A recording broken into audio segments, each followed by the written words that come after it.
Namaskar. It is a historic day today. About 8 years ago, few scientists from Indian Space Research Organization left the organization and founded a new company. It was a new beginning. They made a beginning from the grassroots, from the ground, and they made a beginning with the intentions of making a big jump and holding the sky in their hands. Sky roots, from roots to sky. Today it has happened. Their first orbital rocket has lifted off successfully and placed the payloads in the orbits. There are many implications. Space is the frontiers of future. They are the future frontiers. Not only from the economic point of view, but also from the strategic and military point of view also. We have seen in Operation Sindhu, the satellites, the observation systems, they played a vital role in our success. And as the science progresses further, it is going to be all the more so. Besides, there are plentiful applications which are yet to be explored. And the space world market is gigantic and is expanding at a phenomenal rate. So, although ISRO has been doing wonderful job, they are the one who created the ecosystem. Our country, when we became independent, we completely lagged. There was no industrial, scientific, knowledge base or ecosystem. Thanks to Dr. Vikram Sarabhai, who returned from abroad, and he was an industrialist too. He came to Bharat and made a proposal that let us start in a big way. But unfortunately, it is a matter of history now that he didn't get the required support. He invested his own money. So in our country, India, Bharat, the space research began with the public, not with the public fund, but a private investment. And that was Dr. Vikram Sarabhai. We all know him today. That was in 1948, and then in 1969. Ultimately, finally, Indian Space Research Organization was set up with Dr. Vikram Sarabhai was there, but the funding was not sufficient enough. And today, if you take back those old pictures, Dr. Kalam had left DRDO and joined ISRO. I have mentioned this thing in my book, DRDO, on DRDO. He had joined in late 50s with DRDO and had done fantastic work. He had designed and developed India's first hovercraft at AD Bangalore, and in which the then Raksha Mantri had taken a ride. Unfortunately, as we know, our defense procurement setup is never interested in any indigenous thing. They always want to import, import, and import. And then when he went to ISRO, that time also, he had invented a rocket-assisted takeoff for the aircraft. Very cost effective, but again, that was not taken, not inducted. That's a different matter. But then he led our program for rocket. And initially, in the initial experiments, you can see how those rockets were being carried on the bicycles. Dr. Kalam carrying the rocket on bicycle. And when a larger rocket was to be carried, bullock carts were used. So that was you can always imagine that what was the status of funding, how these people started. But nevertheless, it began with the private fund, then government came in, and then we all know it's very, very unfortunate that Dr. Vikram Sarabhai ji was found dead in mysterious circumstances, and his death was never investigated. It was assumed as a natural death. I don't know. There are so many scientists we have lost in one way or the other, on road accidents, in many other things, but nobody cares. So my humble submission is that remember, it is the science and education which bring prosperity. Today, if US is the world's largest economy, way, way ahead of China even, in spite of shifting so much of manufacturing industry to China, still US is a mega economy. It is because of the knowledge base, because US is a knowledge economy. Similarly, our country, Bharat, a couple of thousand years ago, it was a knowledge economy and we were number one, numero uno. Only India and China, they were leading as far as the world GDP is concerned. We ignored our knowledge, we ignored our scientists, rishis, and we ignored our military, our navy. Cholas and Pallavas, they had strong navy protecting the trade. We are at the sitting at a place in the on this earth where Indian Ocean region controls a major share of world economy, world trade. So the point is that don't our scientists and engineers and knowledge generators who bring prosperity to the nation deserve a better deal? Are they getting? I leave it to you, but there is another. But before I proceed to the next issue of what is happening in the what you call ISRO and many engineers and scientists leaving it on a mass scale, as reported in the media. I don't know, but last 3 4 days, the entire media is covering this news, and also they are saying that more than 2,500 vacancies are lying vacant in ISRO. And in DRDO also, we have been facing this similar exodus a number of times. The question is, why don't the scientists get the right deal? Now, coming back to the Sky Group.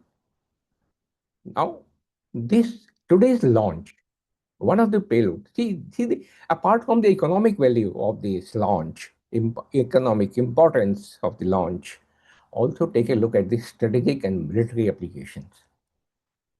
This capability, which Skyroot has now achieved.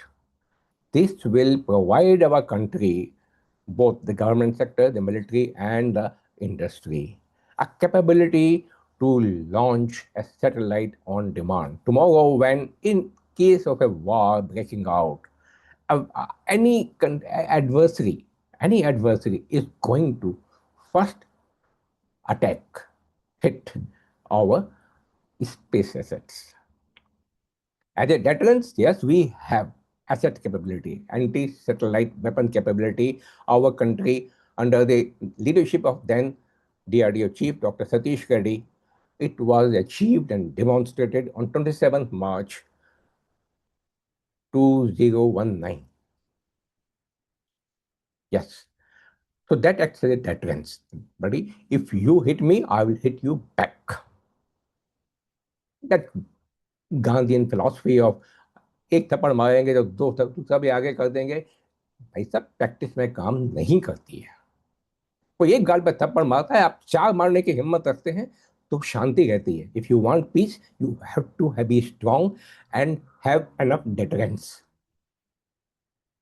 So deterrence is one thing, but suppose in case, and the number of satellites is huge, and there are government-owned satellites. Now there are going to be a large number of private-owned satellites.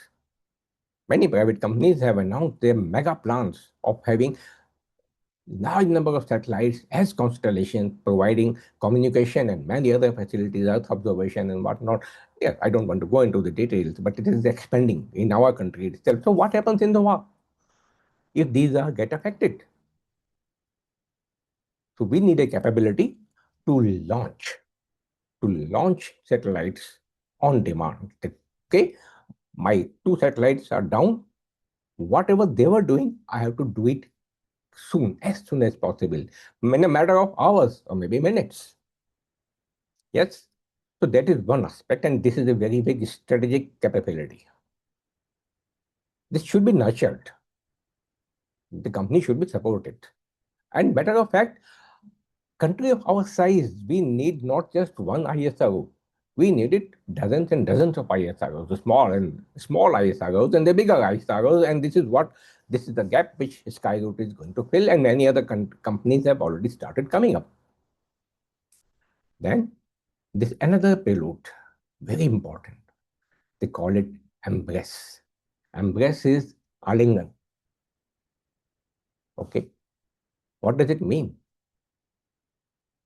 A robotic satellite, small satellite, which has robotic arms, it goes into the space, maneuvers to specific objects in the space, picks them up, and do whatever is required to be done.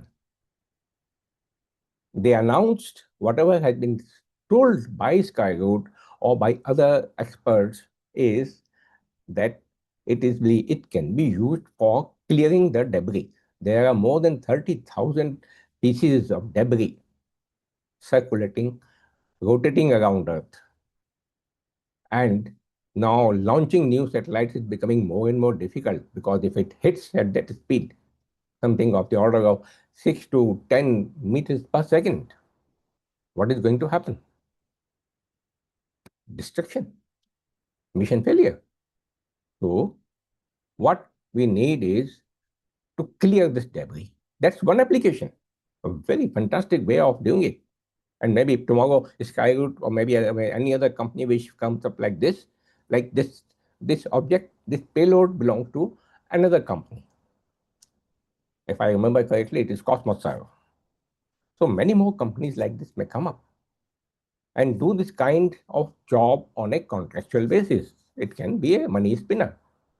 But apart from that, imagine this object. The capability is to reach, navigate to that particular object, hold it like this, and then do whatever is required to be done. Imagine this can be our own satellite where the fuel has exhausted, entire satellite is working, all the machines are working, but after 3 years, 4 years, 5 years, the fuel has exhausted. What will happen? The entire satellite is going to come down.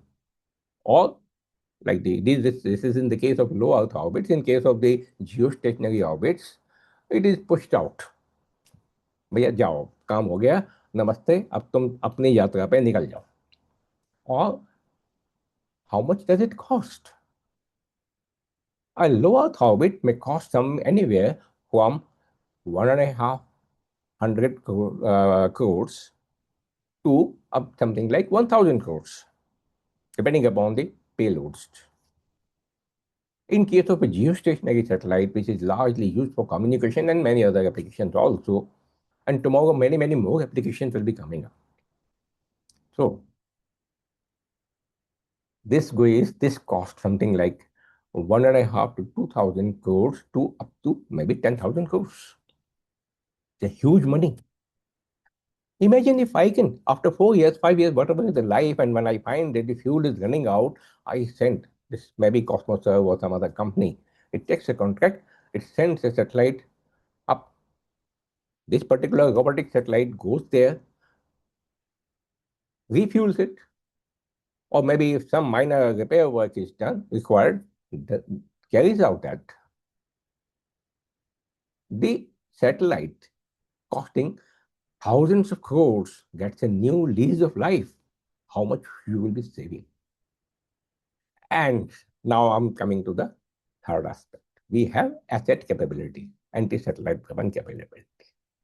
Now imagine Such capability of sending a robotic satellite and navigating to a particular object in space can also be used to, to control the satellites of adversaries. So that way, in many aspects, today, 18 July 2026, is a historic day when a private company has carried out such launch.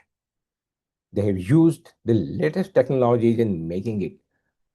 For example, the rocket motors have been used by additive manufacturing, or what is commonly known as 3D printing. The entire rocket motors are made of carbon composites. Carbon is among the lightest materials and a very strong, very, very strong one, and very inert also. And using it as composites, carbon plus some specific resins, you have multiple advantages. It's very strong, it's very light, and the biggest advantage in case of a rocket, in case of composites, is that you have directional strength. Quite often in a mechanical support systems, you need strength in a particular direction. I may be needing the strength in this direction, but not in this direction. But in a monolithic system, you can't do. So in order to achieve the strength in this particular direction, you have to use the thicker one so that you get enough strength. But not in the case of carbon composites or fiber composites. You align your fibers in such a manner, the direction in which you need more strength, you put in more fibers. Orient them properly, and you get a fantastic material which has a directional strength capabilities. The net result is that ultimately it leads to much stronger materials with having much lower weight. And anything you reduce in these structures in terms of mass or weight, you increase your payload capacity. And as you increase your payload capacity, what do you get? You get more money. Simple. So now I come to the question. Now, what I have heard from different news media reports that the government of India has issued a directive to the ISRO, Department of Space, not to accept the resignations or voluntary retirement requests from the scientists. I leave it to you to decide whether it is right or not wrong. But in my opinion, this is a very regressive step. Very regressive, very derogatory and unethical step. It may be legal. There is no problem of any legality, because there is a clause when anybody joins a government service. There is a clause that anytime government can change the rules. So yes, legal problem is done. No problem. But what about ethics and morality? You hire somebody on certain terms and conditions, and suddenly at a point of time you change them. Question is it going to solve the problem? I think it will further complicate. As I said, there are more than, according to the media reports, there are more than 2,000 vacancies in ISRO. Now what will happen? Who will like to join? Now the youngsters coming out of IITs, they will straight away like to join there in the private companies. These, imagine, had these youngsters not resigned from ISRO and used their talent, their experience, their knowledge in setting up a new venture like Skyroot or like Cosmoserve or like Maya, there are many others also. Will the country had got this fantastic capability? No. So who is the loser? At least these people have not gone abroad. There they can get much more money. So I don't buy this argument that they are living only purely sake of monetary benefits, because they can get far better monetary benefits abroad, and of course in many cases better living conditions also. No kacha gadha wala roads, no flooding every monsoon, and you come out of your house and you have to walk through those dirty muddy waters, because those who are those who have the authority to do it, power to do it, they are sitting in posh bungalows. They are not affected. The common man gets affected, the scientists get affected, the technicians get affected. Good point. Technicians, yes. These kind of, whether it is DRDO, whether it is ISRO, or any other technical organization, these technicians, they play a vital role. It is not only the scientists and the engineers that do it. Without the support of these technical staff, who actually work with their hands in having yes, skills like specialized welding, welding of special alloys, laying these fibers. This is a composite fiber. Many times, like, okay, if it is simple filament winding machines are there, but those machines need maintenance. Who do it? These technicians do it. Who loads the fiber onto the automatic machine? Somebody has to load it. Everything is not automated. Who are the people who run the plants? The condition, the plants which manufacture or produce these kind of resins, new resins, they are not readily available. These special composite epoxies, if you want to go from abroad, buy from abroad, the guys are selling at an exorbitant price. I have seen this myself when I was in DRDO. Nobody was ready to give them, first of all, and if at all they are giving, they are charging exorbitant prices. Maybe 100, 200,000 times the actual cost. So, who does it? On the bench, these technicians, they work. These welders who do the highly skilled jobs of welding, special alloys who nobody in the market will be able to do it. And ultimately, what we are doing, the moment this particular expert, whether engineer, scientist, or a technical expert, achieves a certain age, that generally 60 years, you say, भैया नमस्ते, अब जाओ, दोबारा शक्ल मत दिखाना. आज 30 साल का, 35 साल का, 40 साल का, years and years of experience, and we are wasting out the talent. I don't think in any other country, civilized country, this happens. Many of the advanced countries, people keep working so long as they are productive. Age doesn't mean that you become non-productive. So now we have to address this question, that why are you issuing such an order? What is required to be done is, the organizations like DRDO, like ISRO, like Department of Atomic Energy, these are strategic science departments. Don't equate them with any other routine government job. They are being equated for the last 78 years. You put them everything in there, all the eggs in the same basket. Treat them all alike. But yes, exception is there.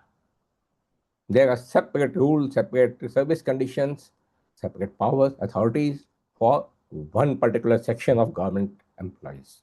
You all know it. People call them babus and whatever they may call it, but babu is a derogatory word. After all, these bureaucrats are also contributing a lot to the countries. The entire government machinery is run by them. They are very important pillars. But you go to any building, entire building cannot rest on one single pillar or two pillars. So if you are depending totally on these pillars, see what is happening. The construction of pull is not done by the IDO scientists or ISRO scientists. And when it falls, who should be held responsible? When the road gives way, every monsoon it gets washed away. And when the monsoon comes and the roads are flooded with muddy, dirty water, and people keep falling into the manholes, losing their lives, losing their near and dear ones, children, ladies, old people. How many are dying every year? Collected data. How many are dying on the road accidents? Because of the faulty roads. Not because of their fault, because of the faulty roads. Who is responsible? Who has authority? Ask these questions. It's very, very important. एक गजल का हिस्सा है छोटा सा। जब जब मौसम बदला हमने कपड़े फाड़े शुरू किया, हर मौसम शाइस्ता रहना कोई दुनियादारी है। भाई साहब, जनतंत्र है, डेमोक्रेसी है। इन जनतंत्र, जनता is the real owner. In democracy, it is the people. The government, it is supposed to be a people, the government by the people, for the people. But is it so? तो घर का मालिक, if the owner of house keep quiet, कोई शोर नहीं मचाता, तो भाई साहब घर के बाहर वाले भी लूटेंगे घर को और घर के अंदर वाले भी लूटेंगे। अब आप लूटना चाहते हैं, ये आपकी मर्जी है। जागिए, कपड़े नहीं फाड़ने तो कम से कम शोर तो मचाइए जब गलत होता देखते हैं। सही डिसीजन हो, उसके लिए सरकार से कहीं अधिक जनता उत्तरदायी है। नमस्कार।